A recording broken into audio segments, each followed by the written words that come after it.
Hey, John. Hey, Eric. How's it going tonight? I'm good. All cylinders firing. Okay, I guess that's good. I'm not sure all my cylinders have been firing for the last 24 hours. I feel like I'm firing on maybe 7 of 8 if I have an 8-cylinder engine. Oh, at least you got 8 cylinders. Whatever the metaphor is, where the cylinders live. Yeah. So, Yeah. But it's all good. It's all good. Yeah, I went to Texas, came back, brought the rain from Texas back with us to Oregon because the Texas weather was very much like the Oregon weather. It was. It's all good. But the exciting thing in the Wheeler household over the weekend was my daughter. We had ordered a little Ford Maverick, the new one, a long time ago. A long time ago. We finally got the call saying it's shipped, it's there, it's all ready to go. So we picked it up this weekend, and I will tell you, it is a fun little truck. It is a car with a truck body, though. It sounds like a car, it drives like a little car, it's only looks like a truck, but it's still fun. So what was that Subaru Brat? What's the little car that has a little bit of a truck body or a truck bed? Yeah. The Subaru Brat was. Then you had, what was it? The El Camino. Yeah. With the big from the 70s. Yeah.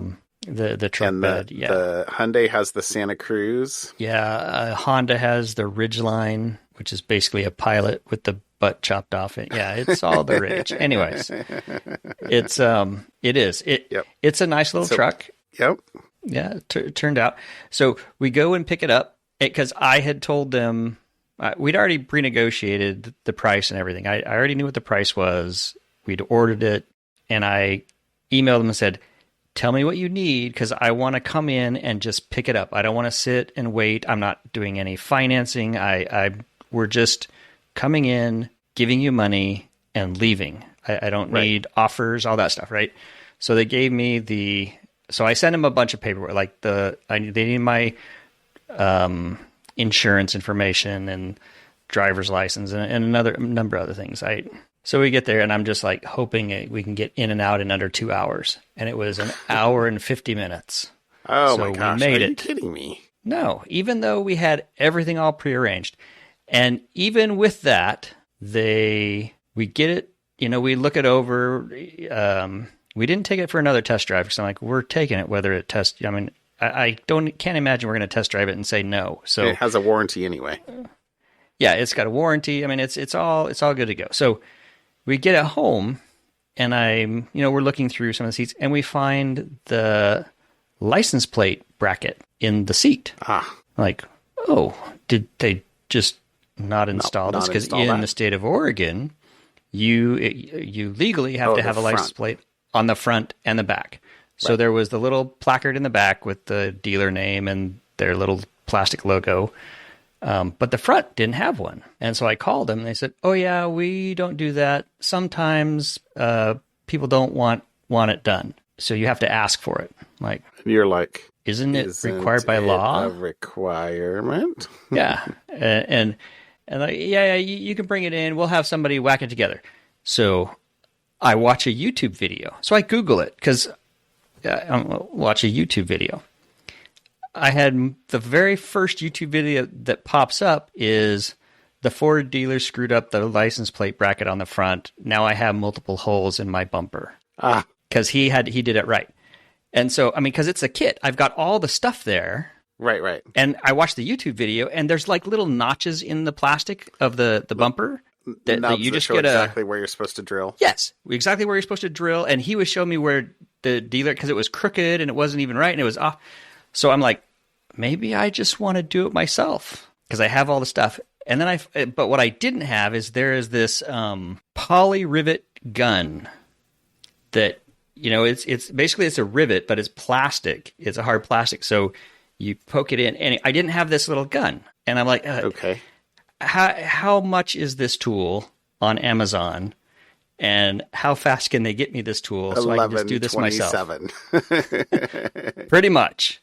So it was like $20 and with the tool and extra rivets and all this other stuff, and then all these other ways you can use. I'm like, oh yeah, sure, I'm going to use this more than just once for this one thing. So I got it, drilled the holes, made sure it was nice and level, did it all myself, snapped it down, riveted it in with the little plastic tool, hand tool. I got that today, and it was like, I am probably much happier with having done it myself, even though it was a little weird drilling into brand new bumper. You're right. Yeah. But now we've got the front installed in the exact center level. I don't have to panic that, somebody else did it wrong. So that was my excitement there. Okay. All right. But I am also, while I'm on the topic of Amazon being able to do wonderful things like ship you random tools, once again, Amazon has messed up my subscription. Oh, no. I don't know why I continue to think subscriptions. This time, like I had a subscription just for soap. I mean, things that you just send me 8 bars of soap every, 6 months or whatever it is. Well, I got this notice, hey, the subscription you want is different. We've found something better for you. And they just sent it. Well, it's the soap. But instead of 8 bars of soap, it's only 6 bars of soap. Like, check in the price. It's the same price. I'm like, oh, okay. Skimflation. So, exactly. So I canceled the subscription. I'm like, I have tried, I think I've complained about it on the podcast before too, of trying Amazon subscriptions and them never working right. And I am the definition of an insanity. I keep trying it, hoping for a different result. And I don't get a different I have result. never tried a subscription. I would advise against it. Yeah, because of you, probably. Well, because I've complained. Yeah. Well, you threw something in notes. Evidently, last week was a milestone, and we forgot to even do the math. Yeah, 6 years of talking to ourselves. Episode 312. 6 years of having conversations on Wednesday nights. That's pretty crazy. That is. Although we didn't really officially start till episode 6, so we probably still have a few more. Technically. Before we're technically. But I wouldn't say we didn't start. I would say we didn't publish. We didn't publish them, yeah. The first 5 were interesting. We're experiments. We were experimenting. Yeah. We iterated till exactly. 6. You gotta pivot. Anyways. Sorry, I'm rambling on here. How was your weekend? I didn't really do that much, I don't think. I got all my Christmas, work Christmas stuff squared away, though, so that's exciting. I'm happy about that, mostly. But I had a friend come over on Sunday to kind of work on a project out in the shop. And so actually I was thinking, oh, well, hey, while we're doing that, I've had this other sort of project sitting half done now for months and months of my router table, not a network router, a Spinny router. A Spinny router. Well, okay.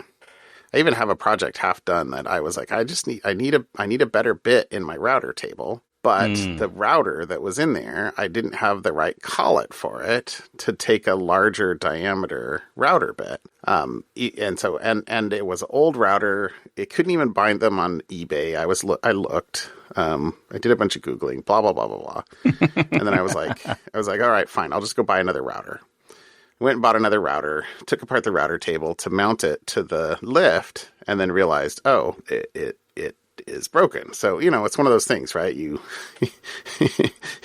you pull out one domino or you tip over one domino, and then so I went down and I bought a router lift to go into the table, and that actually the purchasing, because these were like weeks apart.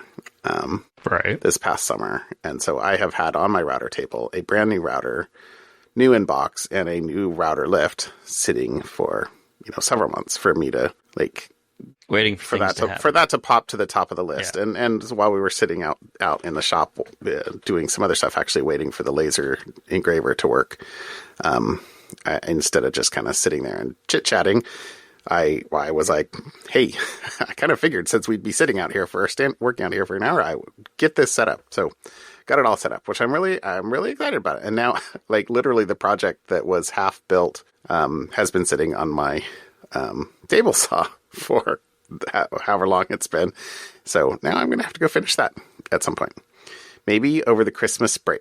I'm thinking if I take that week off, between Christmas and New Year's, that maybe if the weather's good, I don't know. Nice. Depending on what my parents want to do and what we do with the kids and stuff. Well, maybe I'll do something there. That'll be fun.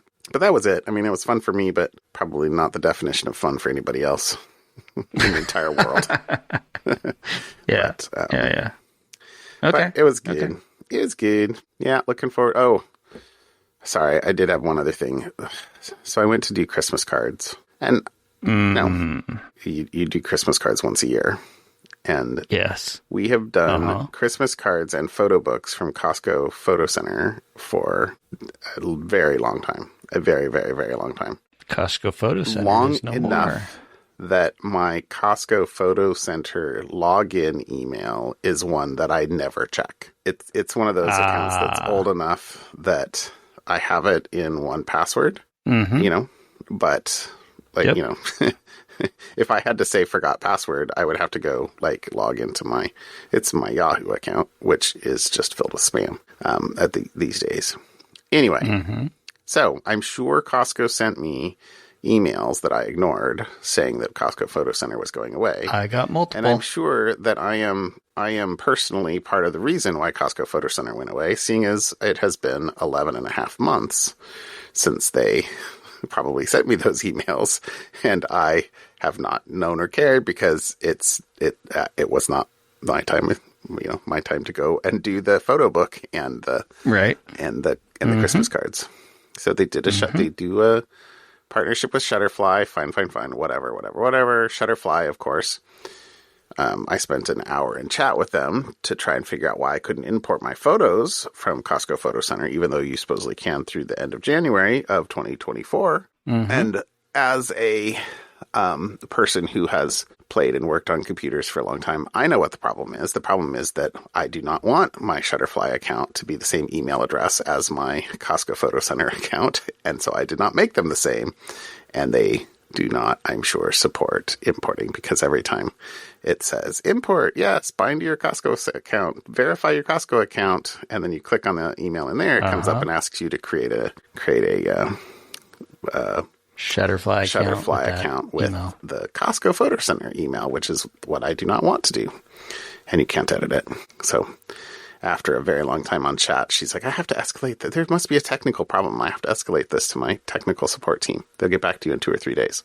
So I'm expecting in a day or two for somebody to say, oh yeah, those email addresses have to be the same. Yeah. So if you're lucky, they'll say, yeah, just make the Shutterfly the same, import them, then you can go change your email address. Maybe. I didn't really care that much because they can't actually import the, it's just stubbornness and recalcitrance and bitterness.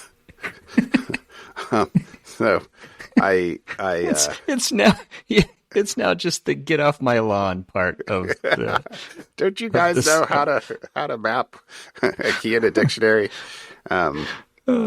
So yeah, no, I don't know. So but then the other thing is that, and this is another reason why I'm sure they went out of business, is even with you get 51% off with your, Costco membership. I know. It was like 3 times what we paid. We did ours for photos. Yeah. Or for, Christmas cards previously. Yeah. We did the same thing. My wife was like, maybe we don't need to do that. We should go somewhere else or something. And I was like, yeah, we should, but maybe next year, because so I don't know what I'm going to do about my photo book either. We have all these matching photo books for like a decade or 14, 15 years. Yeah. Oh, and they were slower. So slower, more expensive. Yeah. I was just altogether a super happy customer. Bummer. Sorry. There you go. Let me bring you down. We did ours, and I was looking at the non 51% price. I'm like, people pay this? Wow. Yeah. We were in the same boat. Well, maybe we should find something else next year But this year, Exactly. we're just going to get it done. Anywho. Yeah. You want to start a photo printing business? Well, that's the thing, right? The Costco photos, they were just literally photos, the 27 cent per whatever instead of these, anyway. Fancy cardstock. Get off my lawn. Front and back. Yeah. All right. Topic me. The one that I picked out is an Obsidian Security blog article about how to detect phishing kits or phishing as a service websites. All right. So, and the hint was by using fuzzy hashes. And so there are two things about this article. The idea of fuzzy hashes, which is similarity analysis, right? If something looks similar to something else, there's a type of hash. It's TLSH. There's different types, but the specific one is TLSH. You can take a TLSH hash of something digital and take a TLSH hash of something else that's digital, and you can compare those two hashes, and it'll tell you how similar they are to each other. So the idea is, phishing emails, they'll have like one or two things different, but in general, the message, the website, everything else is the same. Mm-hmm. But, like maybe instead of your Hulu account was hacked, it's now your Netflix account was hacked, right? So they changed one word. And so, by doing fuzzy hashing, you can do that. So this is a note about a adversary in the middle phishing kit. It's called Evil Proxy Tycoon, and it steals credentials and session cookies in real time. And the fun part for me on this one, because I got to be annoyed by JavaScript, is if you log into this website, and what's fun for these phishing sites is they actually use Cloudflare to protect against fingerprinting, key presses, mouse movement, so that it tries to make sure there's a human. It's not automation trying to go to these websites, because that's what security companies do. They'll just scan a bunch of websites and try to pull down data. So this is, they use Cloudflare. They pay Cloudflare to get away with this. But once it gets past the Cloudflare check, if you go there manually and look at it, aside from the fact that the URL is all wrong, it's, random characters, it looks like the Microsoft sign-in web page. And the fun part with the JavaScript is, I went and downloaded the actual JavaScript. So they've got links with brackets around the dot, so you can't click. It's not a clickable link, but you can download the full JavaScript. And it's just a big array. It's obfuscated by basically creating a big array of integers, and then it loops through that array and takes a string from the character code using some math functions to pull the characters out and then add the characters into the string one by one and then write that to the document. So if you were to just grab the HTML of this website and do the similarity hash, the TLSH hash, it wouldn't be very interesting because it's very, like, one line. It's, pull down this JavaScript. Fine.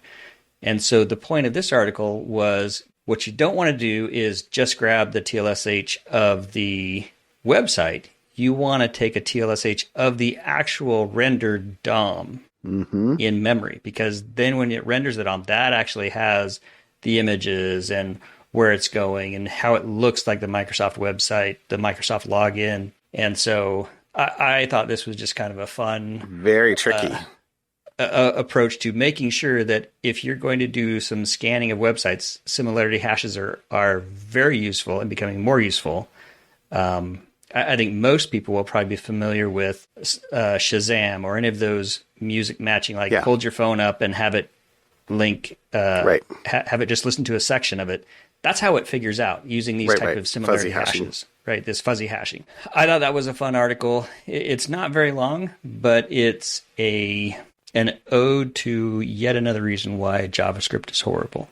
That isn't really about JavaScript horribleness. It's all about JavaScript. You could do this in any language. La la la la la la la la.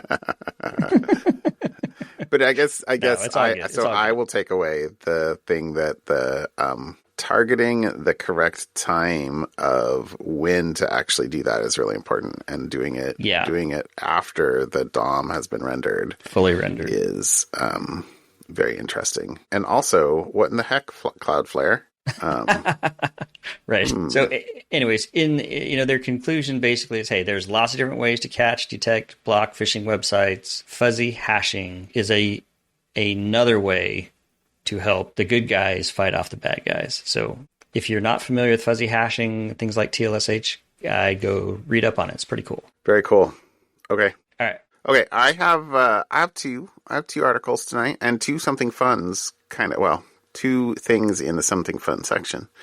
My first is that last week Apple released hotfixes for 2 more 0 days that were being actively exploited in the wild. So if you have not updated if you use Apple devices and you have not updated your iPhone and your iPad, you should do that. And you should probably enable automatic updates anyway. But the two things are a bug in the WebKit browser engine that allowed attackers to gain access to sensitive information, it says, via an out-of-bounds read weakness, and gain arbitrary code execution via a memory corruption bug on vulnerable devices via maliciously crafted web pages. Web rendering is not a trivial task. As the previous article just shared. Yeah. So it said, these defects were found by Google's TAG, Threat Analysis Group, and Apple hasn't released information, if they have any, about the ongoing exploitation. So the sentence in here, I think, has got a bunch of weasel words in it. So the sentence is, Google Tag researchers have often found and disclosed 0 days used in state-sponsored spyware attacks against high-risk individuals such as journalists, opposition politicians, and dissidents. So that doesn't say that these vulnerabilities were used in that. It's just that they have often found. We'll see. But regardless, you should patch. So that's my small thing for iOS. The other thing is kind of a little bit more on the enterprise-y side, but there has been the Citrix NetScaler vulnerability, Citrix Bleed. I don't remember if we have talked about this on the podcast or not, but it's been going for a couple of months since it was first announced. Right. And it is being actively exploited, and particularly in the what they call the HPH, the healthcare and public health sector. Let's see, it says, Citrix issued 2 warnings asking admins to immediately patch their appliances. It also reminded admins to kill all active and persistent sessions to prevent attackers from stealing authentication tokens even after installing the security updates. And CISA and the FBI cautioned about the Lockbit ransomware gang joining the attacks. One of their victims, Boeing, shared details on how a Lockbit affiliate breached its network in October using a Citrix Bleed exploit. And then the killer thing here, so there's a quote from Kevin Beaumont, security researcher, who I followed, and I think you followed for a long time. Yep. But the comment was that a U.S.-based managed service provider suffered a ransomware attack by a group exploiting a Citrix Bleed vulnerability over a week ago. Now, this was from last Friday, so it's been even longer than that. And here's the quote. There's a pretty incredible situation playing out today where a U.S. MSP who looks after hospitals has had ransomware actors in their network for a week via Citrix Bleed, but they've been unable to find anybody who has NetScaler credentials to patch.